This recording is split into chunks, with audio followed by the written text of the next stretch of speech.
जय हिंद। देखिए, अमेरिका और इजराइल में जितनी बेहतर दोस्ती है ना, ऐसी ही दोस्ती अमेरिका और ईरान की थी। अमेरिका और ईरान जिगरी दोस्त थे, लेकिन 1979 के बाद दोनों एक दूसरे के जानी दुश्मन बन गए।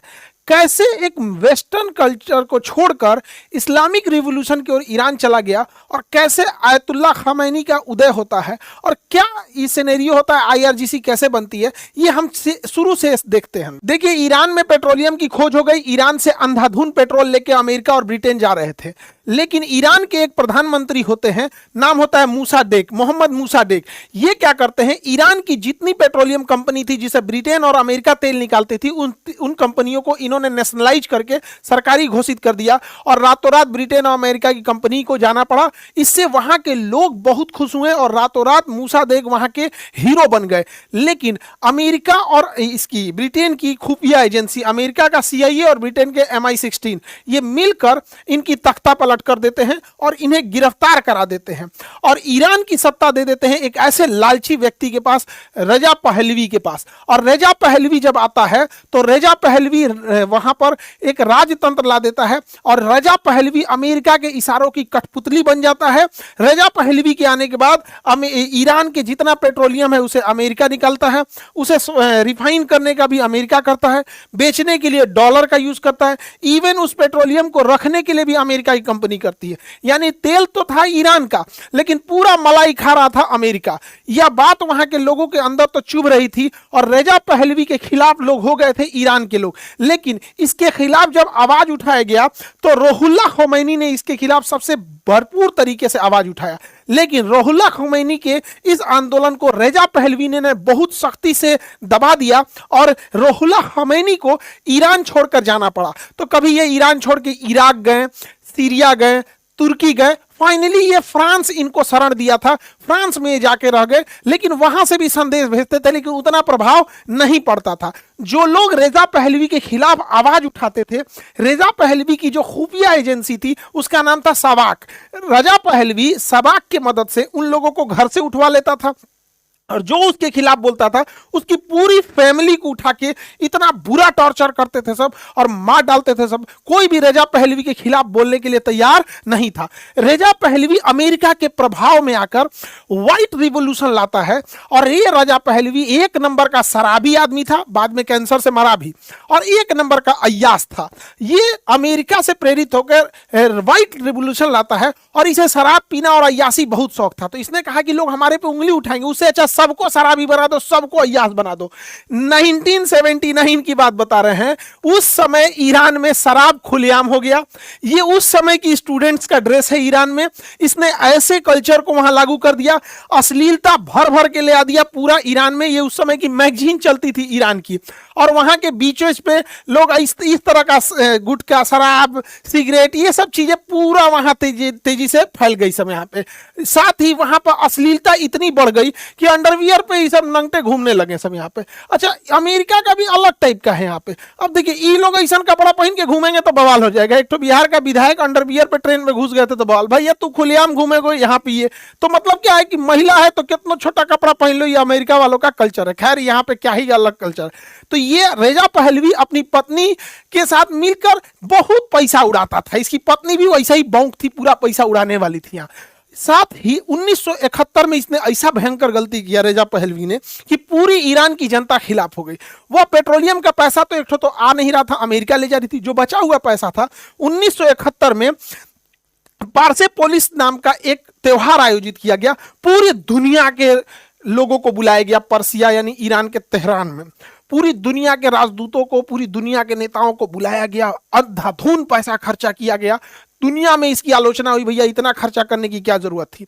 पेरिस में बैठे जो, और जिन्हें ईरान से निकाल दिया गया था, रूहुल्लाह खोमैनी, पूरी भरपूर आवाज उठाए। मैगजीन के माध्यम से, न्यूज के माध्यम से, पत्रिका के माध्यम से, अपने भाषणों के माध्यम से ईरान के लोगों को संबोधित करते थे, और ईरान के लोग इसके खिलाफ अब आवाज उठाने लगे अपने राजा रजा पहलवी के खिलाफ।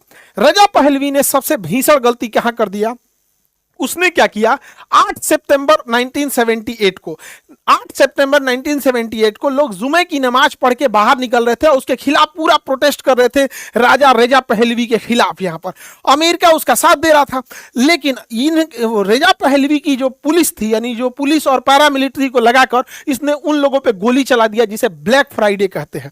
और जैसे ये गोली चली, आंदोलन और उग्र रूप ले लिया और देखते देखते पूरा ईरान इस जन आंदोलन में आ गया और पूरी तरह से ईरान को चारों ओर से घेर लिया गया। गली गली से पूरी विरोध होने लगी। राजा को लग गया अब यहां रहेंगे तो कहीं जेंजी की तरफ मिलके मारे सब मत यहां पे, तो रेजा पहलवी को भागना पड़ा। जनवरी में भागा, ये जनवरी 1979 जनवरी में रेजा पहलवी भागा। और जैसे रेजा पहलवी भागता है, पेरिस में बैठे रोहुल्ला खोमेनी ये जनवरी में भागता है और वो फरवरी 1979 में ईरान चले आते हैं। ये भागा जनवरी में क्योंकि इन्हें ने इसे भगाया था, इसके रहते आ जाता तो फांसी दे देता यहाँ पे, और ये जनवरी में भागा, ये फरवरी में आ गया। आप जानकर ताज्जुब कीजिएगा, जब रोहुल्ला खोमेनी ईरान आए थे तो उस समय 50 लाख लोगों ने स्वागत किया था रोहुल्ला खोमेनी का। 50 लाख लोगों ने स्वागत किया और इसे ईरान छोड़ के भागना पड़ा। ये अलग अलग जगह पे शरण लेता था, कभी तुर्की में लिया, कभी यूरोप में लिया, हंगरी में लिया, फ्रांस में लिया, अलग अलग जगहों पे ये शरण लेता था। लेकिन इसको लोगों ने उतना ध्यान नहीं दिया, भाग गया। लेकिन ईरान के लोगों का कहना था ये जहां भी शरण ले इसको खींच के लाइए, फांसी दिया जाएगा चोट्टा को। यहाँ पे रेजा पहलवी ठीक था, सोचा भारत के एकदम खिलाफ रहता था। रोहुल्ला खोमेनी जब यहां आ गए तो रोहुल्ला खोमेनी ने कहा कि वेस्टर्न कल्चर खत्म, व्हाइट रेवोल्यूशन खत्म। ईरान को इन्होंने इस्लामिक रिवोल्यूशन कर दिया, इस्लामिक रिपब्लिक ऑफ ईरान कर दिया और इन्होंने इस्लामिक रूल को लागू कर दिया। और ईरान में जो इसे डांस बार खुल गया था जगह जगह, सिगरेट का, शराब का, नचनियों का, अय्यासी का जो अड्डा बन गया था, रोहुल्ला खोमेनी ने कहा कि सब लोग बंद करो इसको। बंद नहीं कर रहा था सब, इन्होंने कहा सब लोग को एक के दिन लाइसेंस देंगे, स्टेडियम में आना, सबको गोली मरवा दिया। नहीं, आप तोरा लाइसेंस देते, सबको खींच खींच के गोली मरवा दिया यहाँ पे। अच्छा, अंग्रेजों की चाल समझिए, एगो बिलार चाल चलवाता है सब, कैटवाक माने चारों ओर से लोग देखेगा और मैं अंडरवियर पहन के ऐसे ऐसे चलेगी से, कैटवाक, बिलार चाल। अरे भाई तो पूरा कपड़ा पे चले ना, चड्ढी अंडरवियर पे क्या जरूरत है ना चले अभी। ये कल्चर खराब करते हैं सब, समझिएगा। यूरोप वाले सुंदर नहीं आकर्षक बनने का प्रयास करते हैं सब। देखिए ये है आकर्षण और ये सुंदरता होती है। सुंदरता और आकर्षण में अंतर होता है। आप रामायण देखे होंगे, सीता माँ को देखिए, कोई भी व्यक्ति सीता नहीं कर, अपने से मां निकल जाता है, सीता मां यहाँ पे। तो यहाँ पर क्या है ना, आप देखिएगा, चाहे हमारी जो संस्कृति है, तो हमारी संस्कृति को ये सब गलत दिखाएंगे, सब कहेंगे सब पिछड़ी संस्कृति है, जबकि हमारे यहाँ ऑटोमेटिक सम्मान झलकता है, ऐसी चीजों से होता है। तो जब हम भारतीय परिदृश्य में रहते हैं तो ये सुंदरता है, और वेस्टर्न कल्चर सुंदरता नहीं, जो सुंदर नहीं रहता है उसे अंग दिखाना पड़ता है, वो आकर्षण होता है। तो वेस्टर्न कल्चर आकर्षण पर फोकस करता है और भारत सुंदरता पे फोकस करता है।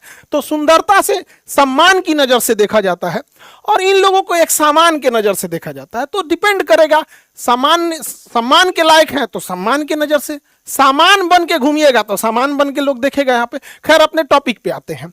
देखिए रेजा पहलवी इधर उधर भाग के शरण ले रहा था। रेजा पहलवी को फाइनली जिमी कार्टर ने शरण दे दिया अमेरिका में। इस ससुरे के जीवन का सबसे भयंकर गलती हुआ, यूएस प्रेसिडेंट जिमी कार्टर ने जैसे रेजा पहलवी को शरण दिया, लोगों का गुस्सा भयानक आया, क्योंकि अमेरिका ही वो था जो मूसा डेक को हटाया था, अमेरिका ही था जिसने इसे शरण दिया। अब ईरान के स्टूडेंट, पब्लिक, जनता पूरा खिलाफ हो गई अमेरिका से और कहा गया कि अमेरिका तुम रेजा पहलवी को दे दो, उसे तेहरान की सड़कों पर फांसी दिया जाएगा। वह मूसा डेक को हटाया, उसने रेजा पहलवी को फांसी देने की पूरी मांग होने लगी और धीरे धीरे यह मांग इतनी बढ़ गई कि लोगों ने कहा कि अमेरिका से लेके आओ रेजा पहलवी को, ससुरा को ले आकर फांसी दिया जाएगा। लेकिन अमेरिका वापस देने को तैयार नहीं था। अमेरिका ने कहा कि इसे कैंसर हुआ, हमारे यहाँ इलाज करेगा। ईरान के लोगों ने कहा कि हमारे यहाँ भेजो, हम परमानेंट इलाज करेंगे। लेकिन उसको सच में कैंसर था। अच्छा, रेजा पहलवी मरा भी कैंसर से। स्टूडेंट ने क्या किया, 4 नवंबर 1979 को तेहरान में यूएसए का जो दूतावास है, एम्बेसी, दूतावास मतलब होता है उस देश के अधिकारी वहां रहते हैं डिप्लोमेटिक रिलेशन के लिए। स्टूडेंट पूरे दूतावास को चारों ओर से घेर लेते हैं और देखते देखते स्टूडेंट्स की भीड़ इतनी भयानक होती है कि दूतावास के अंदर घुस जाते हैं और दूतावास के अंदर घुस के वहां 52 लोगों को पकड़ लेते हैं। 52 डिप्लोमेट, ये दूतावास के अंदर नॉर्मल आदमी नहीं रहता है, बड़े बड़े हाई ऑफिसर रहते हैं, तो 52 डिप्लोमेट्स को पकड़ लिया स्टूडेंट ने, और तेहरान की गलियों पे इनकी आंख पे पट्टी बांध के परेड निकाला गया था। लोग जूते मार रहे थे, इन लोग को बहुत टॉर्चर किया गया, बहुत टॉर्चर किया गया। और आपको जान के ताज्जुब होगा, अमेरिका के इन 52 डिप्लोमेट्स को 400